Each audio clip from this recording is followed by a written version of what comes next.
allegiance to the flag of the United States of America and to the republic for which it stands, one nation, under God, indivisible, with liberty and justice for all. Good evening. Welcome to the Westport Select Board meeting Monday, October 20, 2025. Under Mass General Law, Chapter 30A, Section 20F, this meeting is being recorded. I don't have any announcements today. Our next meeting is going to be in 2 weeks on November 3rd at the regular time. Are there any announcements anybody noticed about? I want to thank the groups in the community that had the Halloween happenings yesterday at Westport Woods. It was a recreation department. I think police and fire were out there. Probably a lot of community groups were out there. So thank you to everyone who put that on. They had beautiful weather for it too. Any acknowledgements or recognitions? Okay, we have a pretty light agenda today. So the first item we have on the agenda is a request from Bonnie Strebel, the library director, to appoint Teresa Mock for the position of Library Aide 1 at the Westport Free Public Library. Do you want to come tell us about it?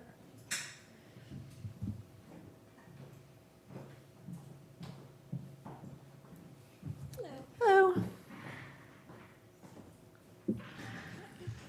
This is Teresa. She is a Westport resident. She has been a patron of our library for I think about 10 years now. We see her every 2 weeks. So she has a lot of already experience knowing where everything is in the library and how everything works. She has an educational background and is an avid reader, so I think she's going to be a perfect fit. Great, thank you. Jim, do you have a recommendation? Recommend approval. I'll put a motion to that effect. Second. Is there any discussion? Is there anything you want to say or talk about?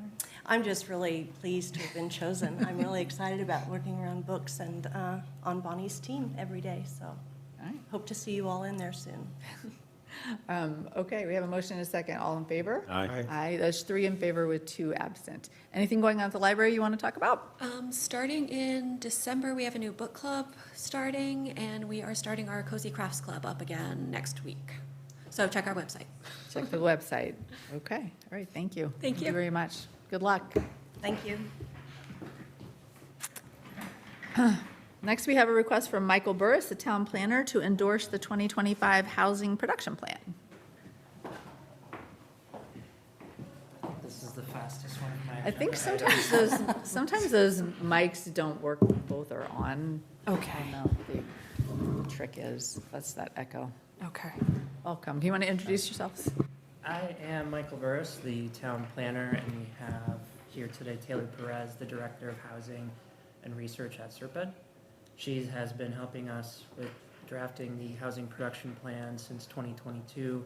We've been working slowly at it using district's local and technical assistance hours over the last couple of years. So Yes. it hasn't cost the town anything to do this, but the previous plan expired in 2017, and so we've been working on getting this updated with the new census data, which isn't so new anymore, as well as economic data from Esri.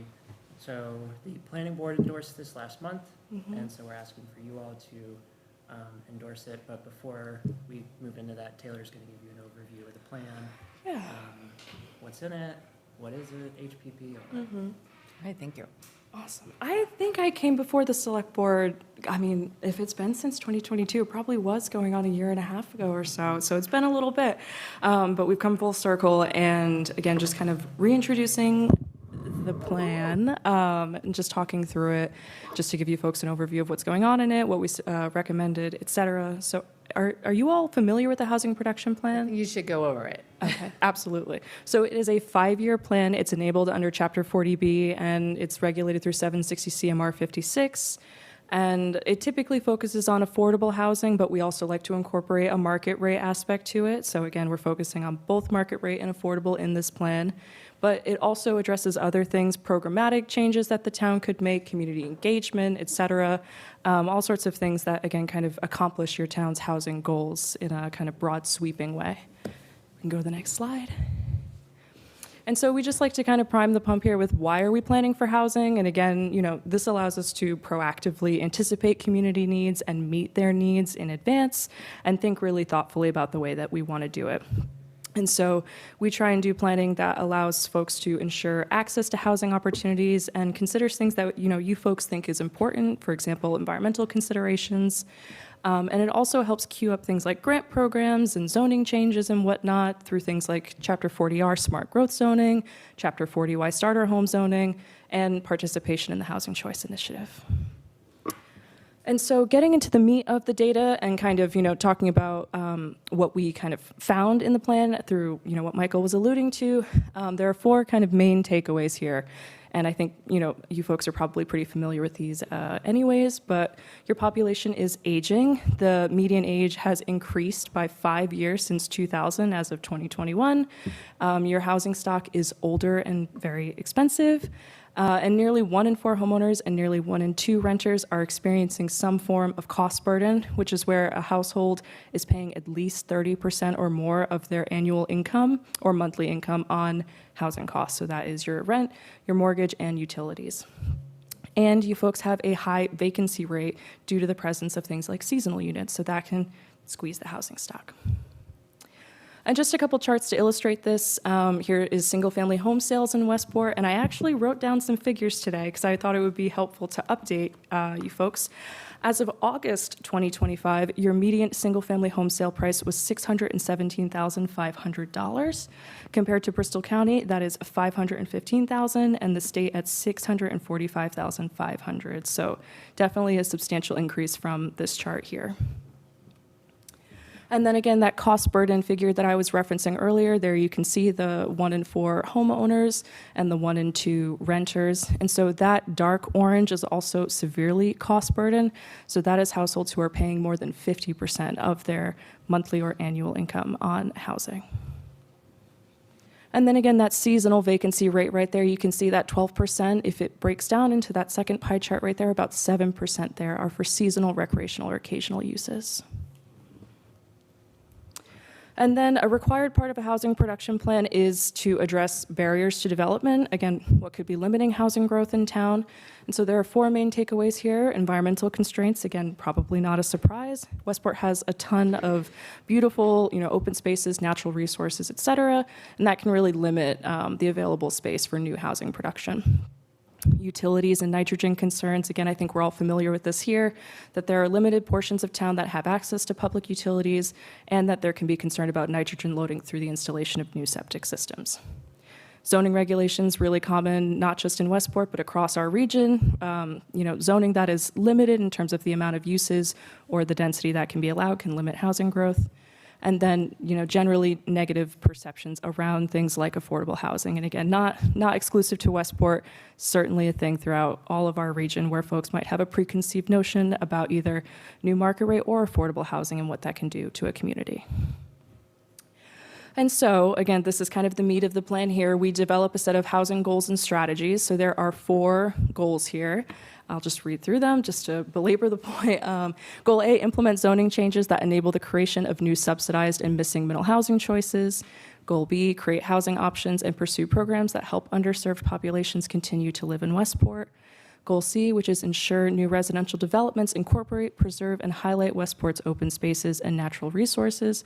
And Goal D, continue to produce SHI-eligible units to achieve the Commonwealth's required amount and support communities in need. And just to note, Goal D appears in nearly every single housing production plan we write. It's just part of it. And so we came up with 9 implementation strategies. Again, I will read through them one by one, and we can talk about them in more detail if you folks would like.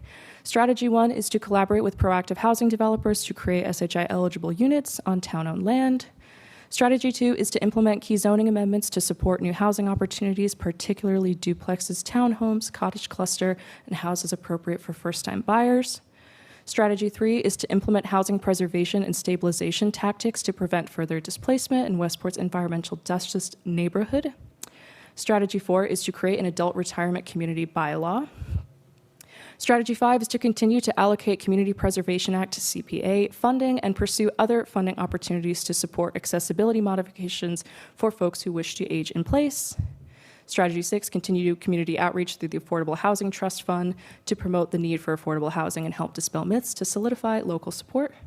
Strategy 7, investigate opportunities for adaptive reuse to redevelop underutilized municipally owned land and buildings. Strategy 8, review the availability of town-owned and tax title properties to work in tandem with adaptive reuse goals. And Strategy 9, explore avenues to allow homeowners to deed restrict existing units and accessory apartments. And so why we're here tonight, both the Planning Board and Select Board must formally adopt the Housing Production Plan to receive official state approval of the plan. And so we have actually already gone through a pre-approval process with the state. I like to do this with every housing production plan because it kind of ensures that before we come to you folks, we don't have to make a bunch of changes to the plan. They've already taken a look at it, we've met the requirements under the regulations, and it'll be good to go. So as far as I'm aware, the Planning Board has already, as you said, endorsed the plan, so now it is with you folks. And just to know, HPPs, as I said, do have a 5-year lifespan, so that is from the time of submittal of the letter, which states that both the Planning Board and the Select Board have endorsed it. That's when that lifespan begins. And so again, housing production plans have regulatory teeth. That's why they're a great, plan for communities to have. If in a given 12-month, or I should say a calendar year, you folks can prove that you have produced either 0.5% or 1% of your SHI requirement in terms of units, you can receive certification for up to 2 years, which effectively puts the town in safe harbor for either 1 to 2 years, allowing you a little bit more control over the comprehensive permitting process, which again is that's the teeth of the plan. And so again, ongoing planning and, kind of how the housing production plan is relating to what you folks are doing. The town recently received an FY25 one-stop award to explore future opportunities along Route 6, which is currently underway. And then you folks also applied for a FY26 one-stop award to do some village zoning in 4 key areas. So these again will kind of tie into the planning that we've done through the housing production plan. And, again, this is that pipeline of processes, right? You write a plan, you implement it. And do you want to add anything about the ongoing planning so far to date? The one on Route 6, I believe you all are familiar with, it's looking at the Route 6 area post-sewer to give some considerations on how to modify the zoning so we don't have this one-size-fits-all approach. And that's also what part of this new village zoning is for as well. What works in Northwest Part may be a little bit different than Central Village or at the Point.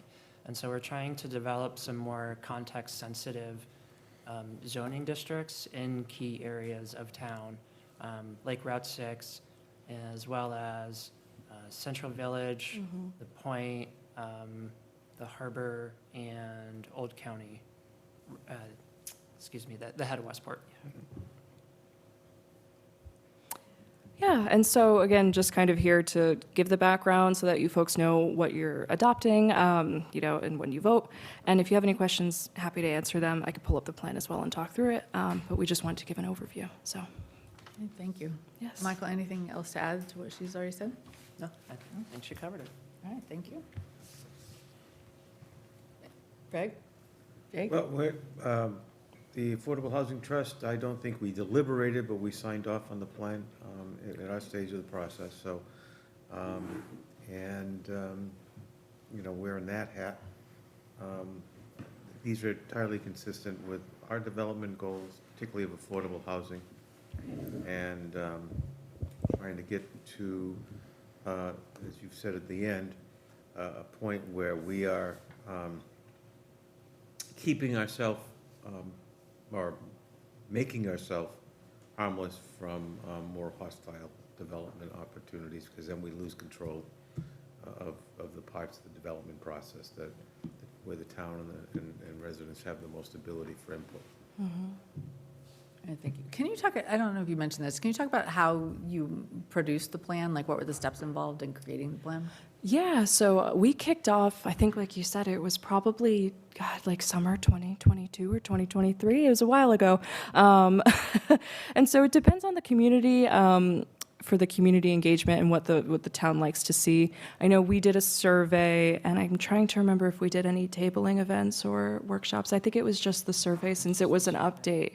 So we had a community survey, which, they're very similar from town to town. It's usually about housing preferences, so size, design, again, programmatic things. We try and ask, like, what do you think a starter home should cost? Do you think this type of house would fit in Westport? Do you think this type of duplex would fit?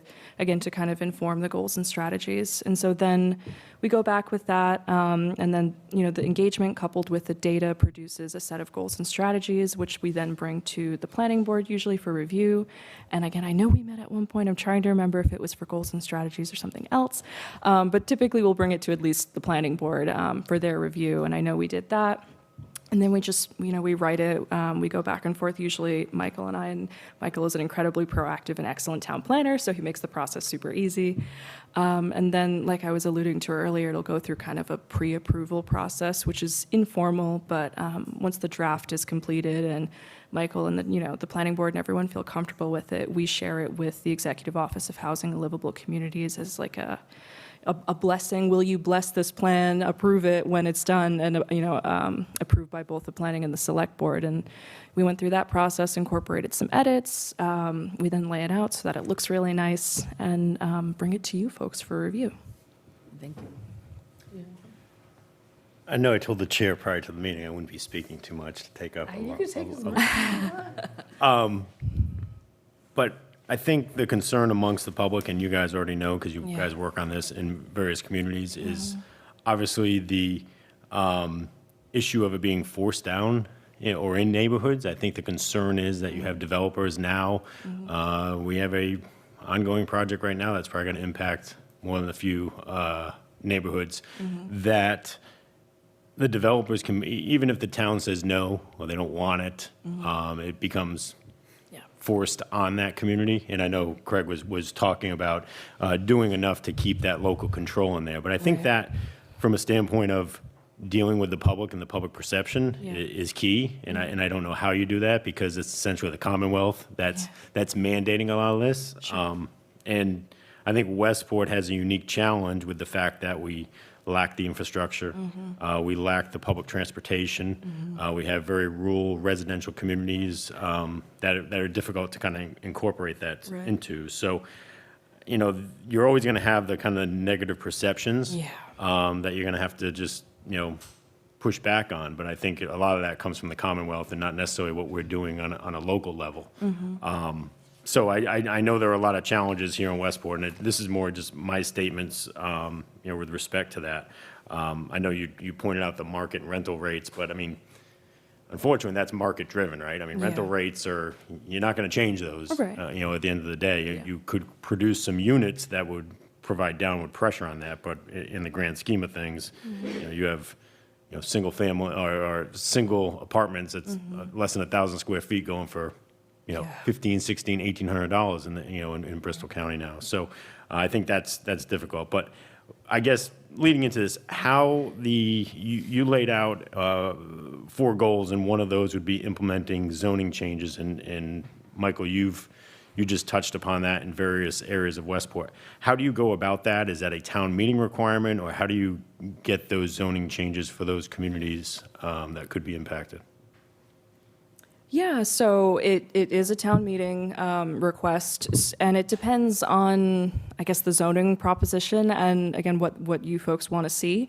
I guess as a kind of a foil to this, I've worked a lot on Section 3A, MBTA Communities Act zoning, so I've definitely been around the ringer in terms of dealing with zoning changes that are perhaps not at the will of a community. So I understand that concern. It's certainly a valid one, and it can be very difficult to kind of navigate. So I just want to acknowledge that.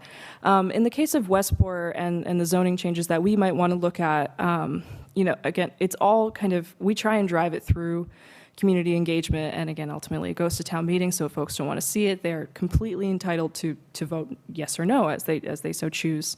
In the case of the FY26 One Stop, Michael and I co-wrote this together, and we wanted to kind of thoughtfully think about zoning. And, again, context sensitive, I think, is a really big one. So if I'm remembering the grant application correctly, what I think we said we would do is, I remember we talked about site walks, for example. So us as, out-of-towners coming in want to familiarize ourselves with the neighborhood so that we actually know what we're looking at, not just blindly, proposing a blanket change that isn't going to make sense. Extensive community engagement, I think we said at least two workshops with the public, one kind of geared towards the, here's what we're thinking, let's talk about direction. Another one that's like, okay, we heard your feedback, here's what we would propose. And then, again, any sort of additional community engagement that's necessary to get it through the town meeting process. But we would work in tandem with you folks, with council to develop a zoning change, develop all the engagement materials that you think are necessary. And again, like, it's not in my best interest to write zoning or propose anything that the town doesn't want to see. So we as SERPET, as your regional planning agency, always do our best to work in close collaboration, not just with the boards, but with residents. So that, at least from my perspective, was always our vision. But again, it's all going to be driven by the engagement and what we would want to see, and trying to be, again, as what's the word I'm looking for? Like, providing the local controls that we were alluding to earlier. This is why I think things like a housing production plan are really important, because they do provide ways for you to have proactive planning around housing production, especially when you're getting a lot of existing, 40B comprehensive permits coming through. If you can show that, here's this development that added 75 units, 100 units, whatever, and you already have an approved HPP and you request certification, again, now you're getting 1 or 2 years to do additional proactive housing planning and have more control over the comprehensive permitting process. So that's, I think, at least from my perspective, where all of this comes from and what I hope you see from it. But I want to make sure, do you feel like that addressed kind of your thoughts on it? Okay, great. Madam In addition to that, I just wanted to say that for the Route 6 planning process right now, we've had folks from SERPET out in the community over the summer at various events, doing some tabling, trying to get a finger on the pulse on what the community preferences are for housing, and not just housing, but for commercial development as well. I remember back to the sewer stuff, and the town planning board had proposed some zoning articles that were proving to be pretty unpopular, and that the board ultimately ended up pulling at town meeting. And so we want to avoid that type of situation where, we don't want to go through the whole process of drafting this zoning document, which can be really tedious, and then it just fails massively at town meeting. It's not a good use of anyone's time. And so that's why we're doing all of this. We're trying to get really trying to get out in the community at the front end of the process. Yeah, definitely. Chair,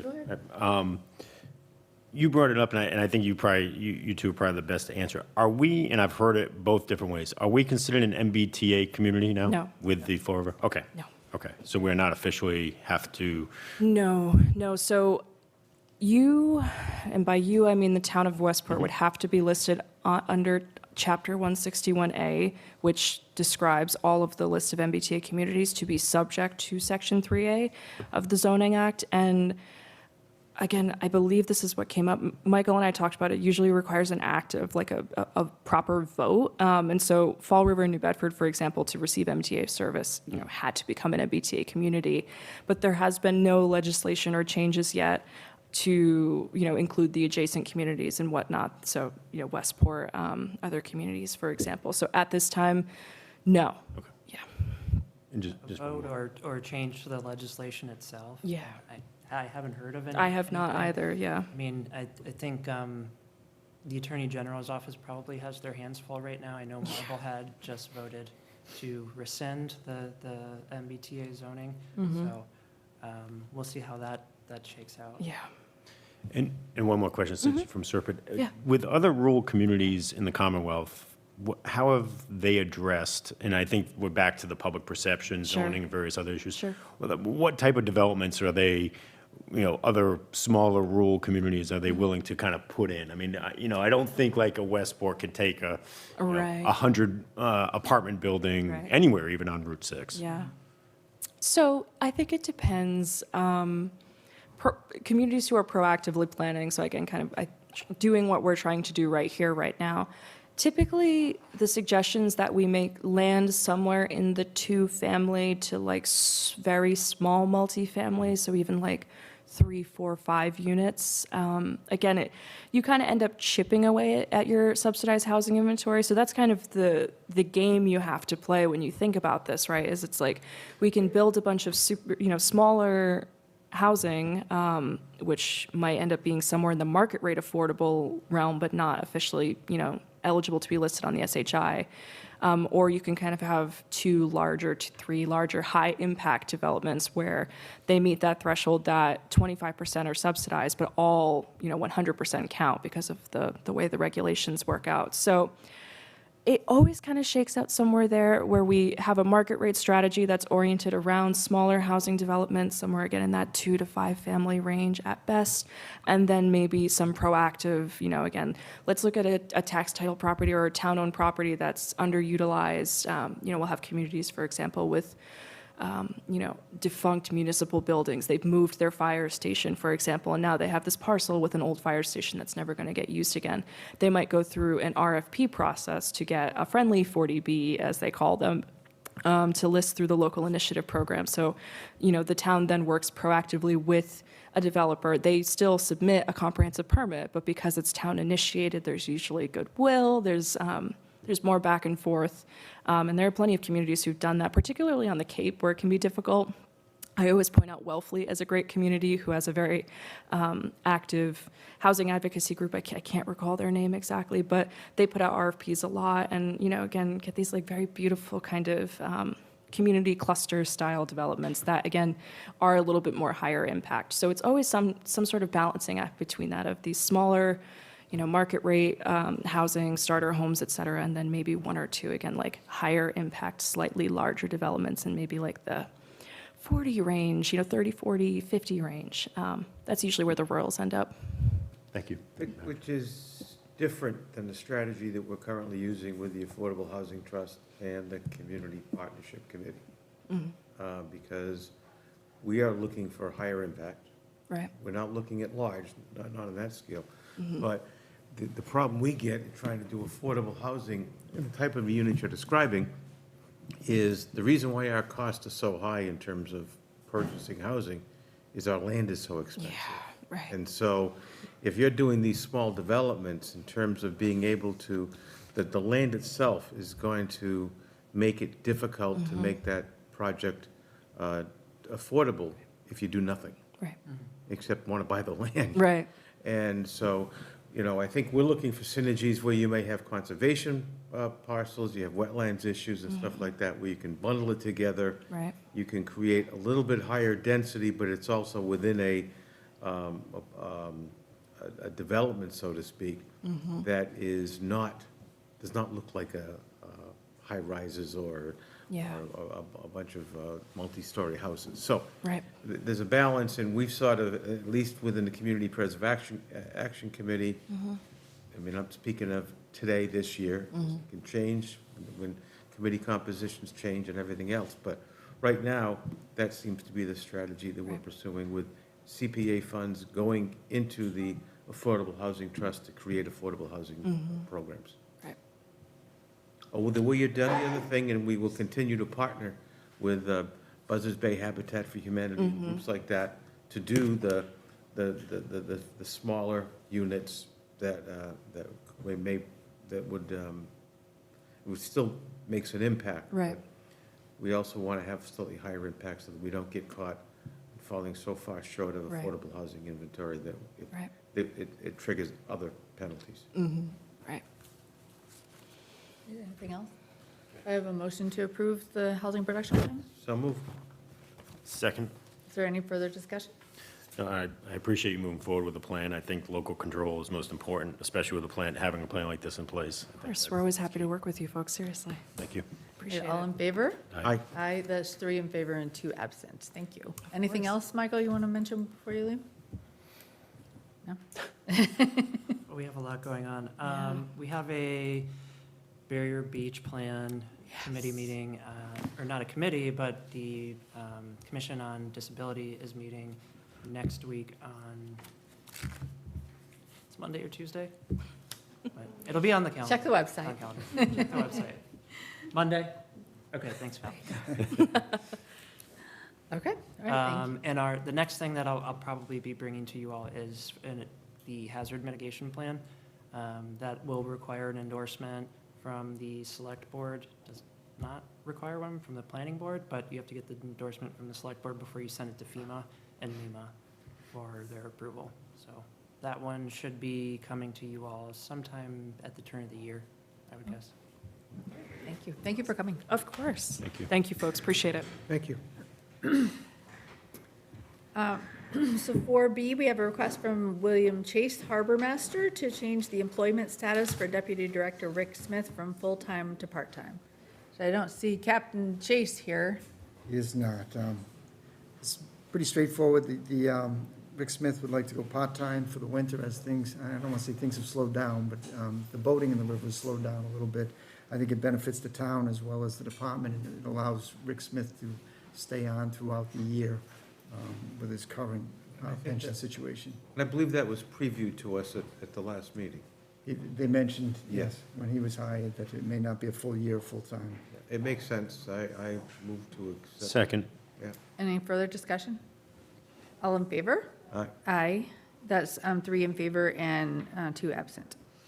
We have a request to approve the liability agreement for Liberty Utilities Corp. Jim? Yeah, so this is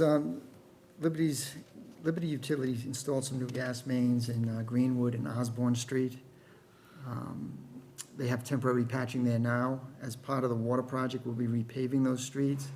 So Chris Gonzalez from the highway was able to contact Liberty Utilities, and they've agreed to offset some of those paving costs in the amount of $28,500, which would have been the cost to them to do a permanent patch.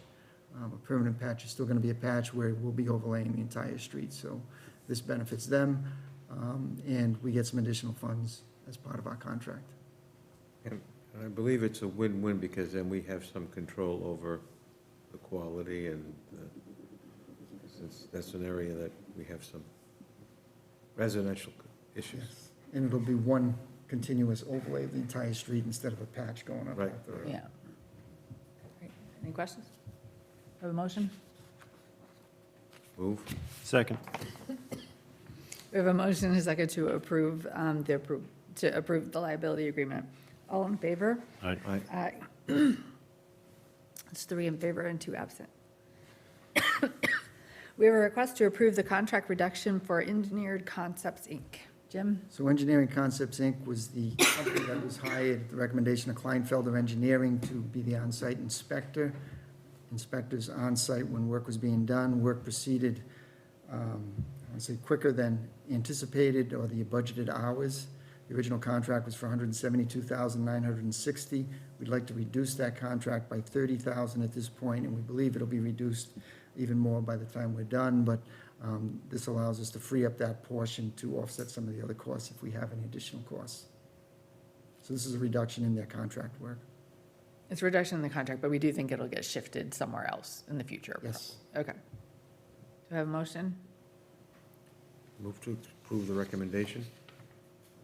I'll second that. Is there any discussion? All in favor? Aye. Aye. Aye. I said aye.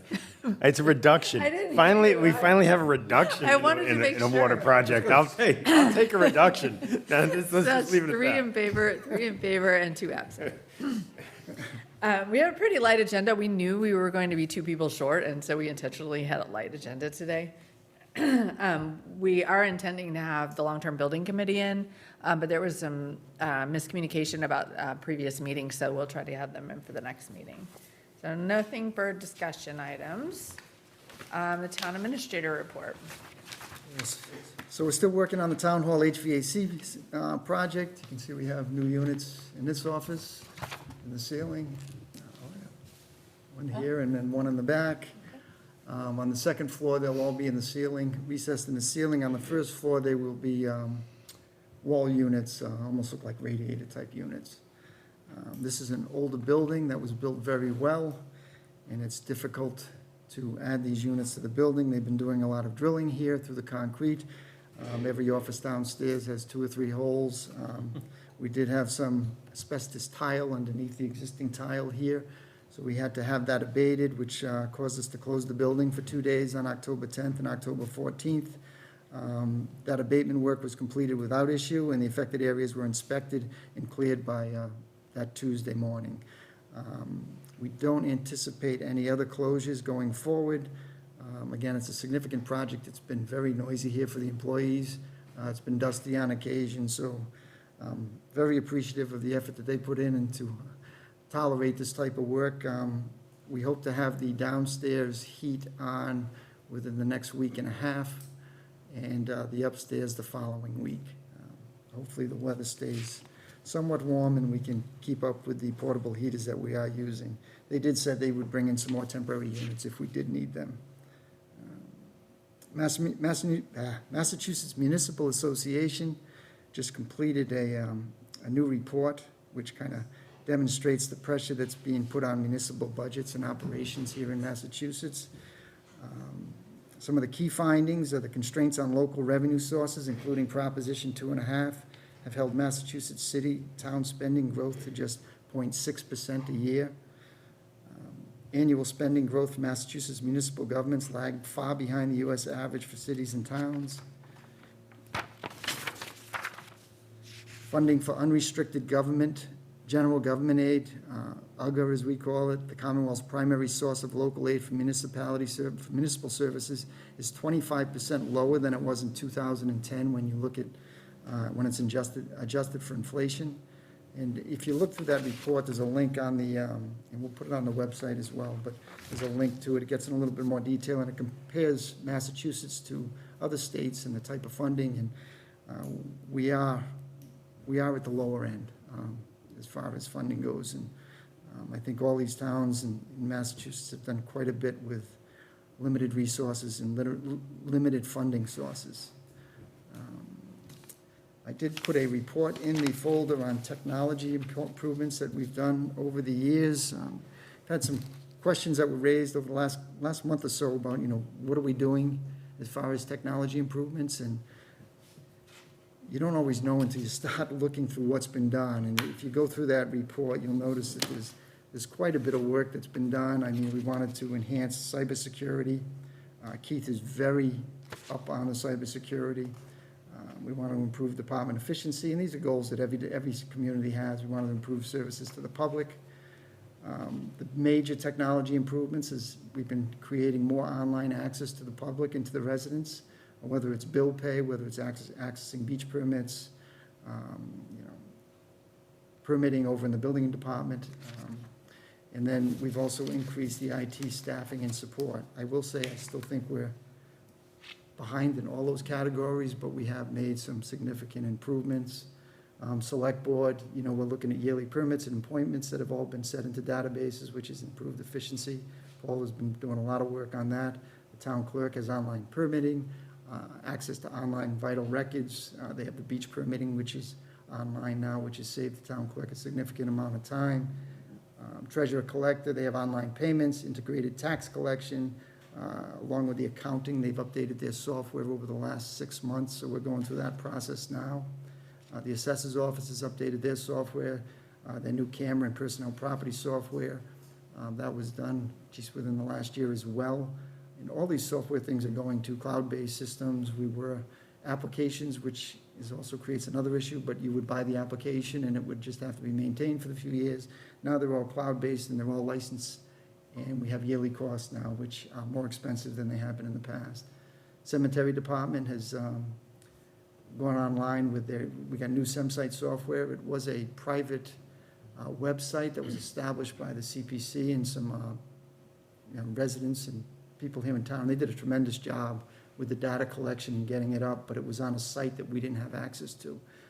So we've moved that in-house, and we're still working on the overall website to make it compatible to what the previous website was that gives access to the public, but all the data is there. We're able to migrate all the data, and that was the priority.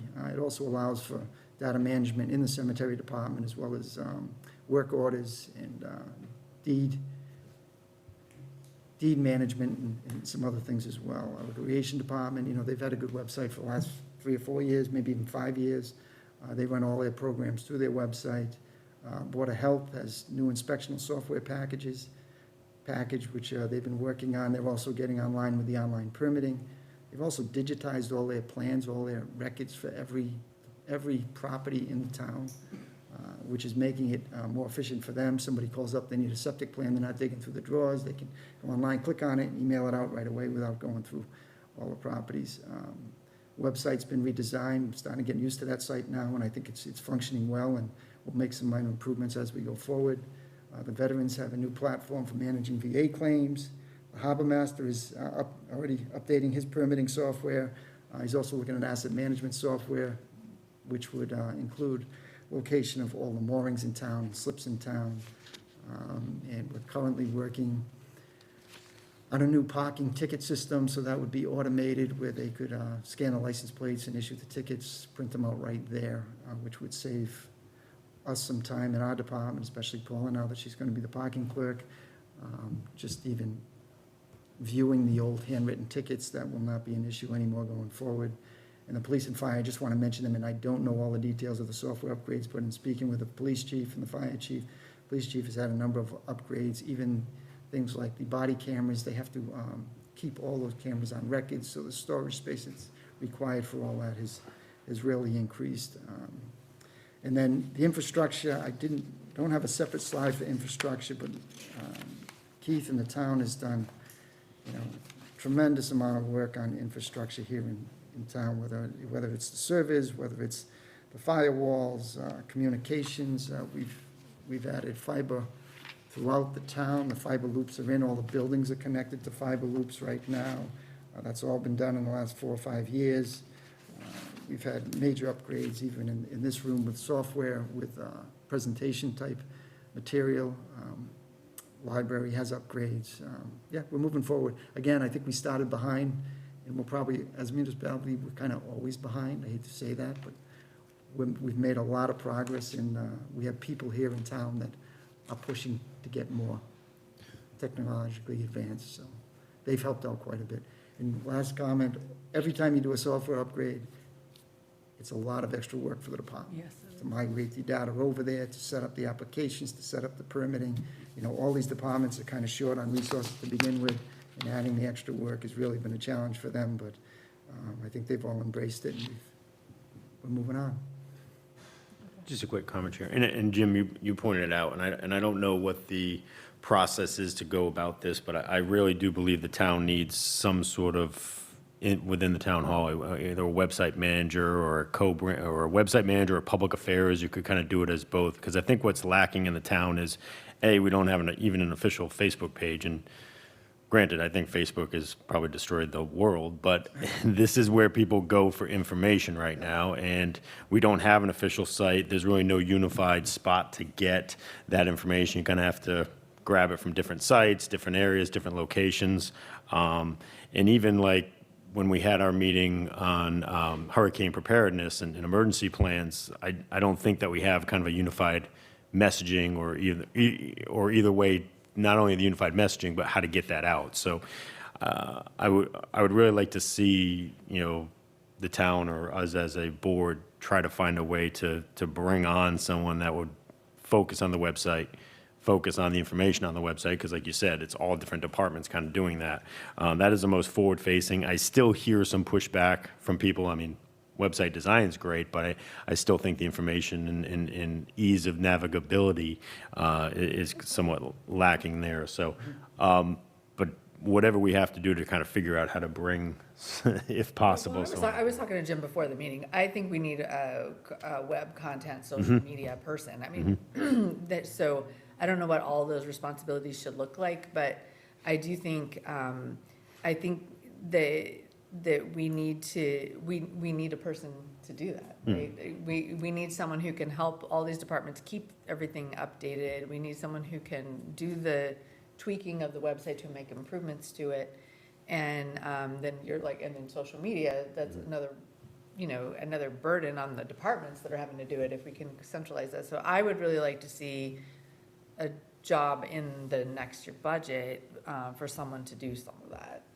I don't know how that's gonna shake out, but I also don't know if that's the most pressing need from an information technology perspective. I think it is because it's public facing, and I think it's real important to get this higher adoption rate, and but we're also, still operating on a shoestring everywhere else. But I would like to see that in the next budget, to have a content web, I don't know if I call it a webmaster, but like a web content person and social media person. I would like to see that. But we'd have to put it in the budget and find the money for it, is what you have to do. I know where the money's going to come from. Yeah, okay. And I will just add that a lot of these software packages, a lot of these programs that have been instituted over the last few years have been done through grants and earmarks. Some have come out of the town operating budget, which is great, but a lot of it has come out of grants and earmarks that don't directly come from the operating budget. The ongoing licensing for cloud-based software would come Yes. out of the Yep. operating budget. Yes. Yeah, so, I mean, the beauty of going to cloud is I mean, it's far superior, that's the way the whole world's going, but it's ongoing licensing fees, Yeah, right? and we're finding that with budget for every department, the Yeah. software is getting more expensive. Yeah. We also, one of Paula's new projects is, we have Hopper's payroll, and we haven't been utilizing that to its fullest capacity, so they are looking at that now with Sue Brayton and Nicole. Good. Use what we're paying for. If you're paying for it, let's use it. I think it's a lot more, it can do a lot more. I mean, really, we're using it to punch in and out, Yeah. you know, so it can do a lot more. Can I backtrack just a second on something that Jake said? You have to go to Mike if you're gonna talk more, or Valerie will be like, So you don't have to do the camera. I'll definitely put the camera this on. would be Paula Brown, what are you, the assistant to the town One administrator? of the things that came up in that Code Red meeting that we went to, which I think is really important, is the point of information officer. Yeah, I think that, like, designating one person that can talk on behalf of the town is very important. And I think that's something that we should definitely look into a little bit Yeah. more. yeah. And also I don't forget where I heard this, but also, we're still using like a phone tree, like an old-fashioned phone tree for emergencies, right? So, We were, but when you go to our internal site, the phone tree is the same one that existed the last time I served on the select board. And I'm not on there, I don't think either. No, right. yeah. No one's gonna call me an emergency, so. So I don't know what we call that position, because we want someone who's doing the web content and stuff, but yeah, you're right, the information point of contact and then coordinating information I mean, sharing. it could fall under, and I've seen it in some places where it's almost a public affairs type setup, where if they have that web background, and a lot of people do kind of have both now. Yeah. But, yeah, it'd be tough to find that exact fit.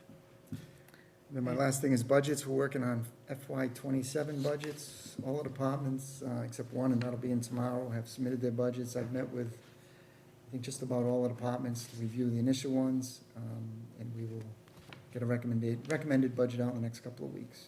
And how are we doing with the free cash certification? Free cash certification went out on Friday. It hasn't been certified. Hopefully it'll be certified in the next week or two, and it looks fairly substantial. Okay. All right. Like I said, I got burned last year when I gave a number, so I'm gonna try and Yeah, hold off until. but we're on We track. get it to certified. Get it in a timely manner, that's good. All right, anything else? Jim? That's all I have. Thank you. So next, we have approved the minutes of October 6th. Motion to approve the October 6 minutes, which were Caller's first attempt at it, and they were very good. Second. All in favor? Aye. Aye, that's 3 in favor and 2 absent. You do not have, did you do the bill warrant? Was it Dick? Dick did it? Okay, so we don't have a report on the bill warrant. Liaison committee reports or suggestions for future agenda items. Craig? The opioid settlement advisory committee is meeting this week. Okay. I don't think the Affordable Housing Trust is meeting till next week. And I don't commit to any scheduled meetings of the long-term building committee. I They think did there's a not. meeting that's being scheduled, so. Yeah, they did not meet last week. Right. Yeah. Okay, Jake? The only upcoming one is we have an offshore wind this Thursday, and I don't know if you're going to talk about the Climate Resiliency Committee last week. You can talk about it if you want. We had a Climate Resiliency Committee last week, going over various reports that Michael spoke about, the hazard mitigation plan, as well as beach management plan. So they're moving forward with a lot of those projects. And then there is going to be a report that will be brought forward to the select board in the future. I thought it was interesting on the climate resilience. So the UMass Dartmouth is helping us coordinate the final report, but what they're looking at, I'm not a statistics major, I'm glad I'm not working in statistics, but like, how do you prioritize the topics? And there was a pretty good discussion about it. I learned something about, you're weighting the different areas and stuff. I thought that was kind of interesting, but, yeah, so but the climate resilience, it sounds like we should be wrapping up. Definitely. I think we're probably going to have a meeting, November timeframe, and then they'll probably have a preliminary report, and then we'll kind of move forward from there, so. Probably the beginning of the year, maybe. And then there's an offshore wind meeting This scheduled Thursday at 5:30 PM here in the select board room. Right, so that climate resilience was the only meeting that I had, I think. Do we have any comments or statements from the public?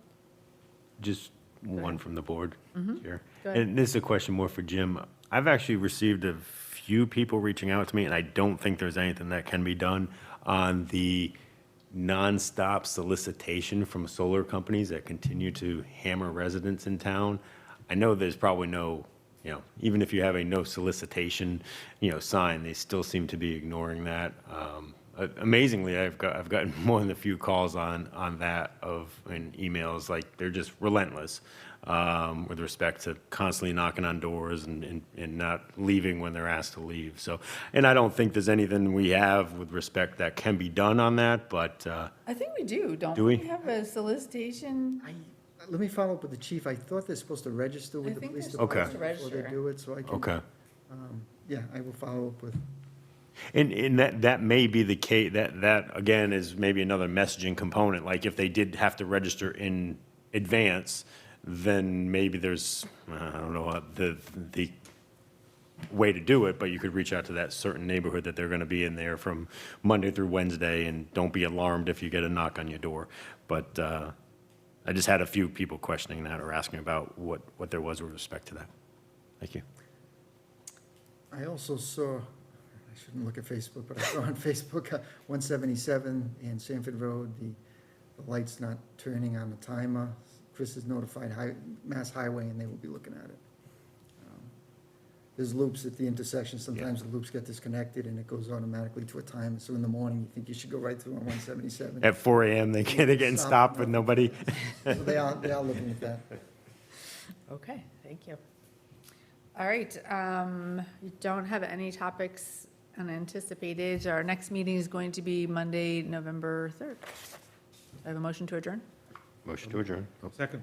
All in favor? Aye. Aye, that's 3 in favor and 2 absent. Thank you very much.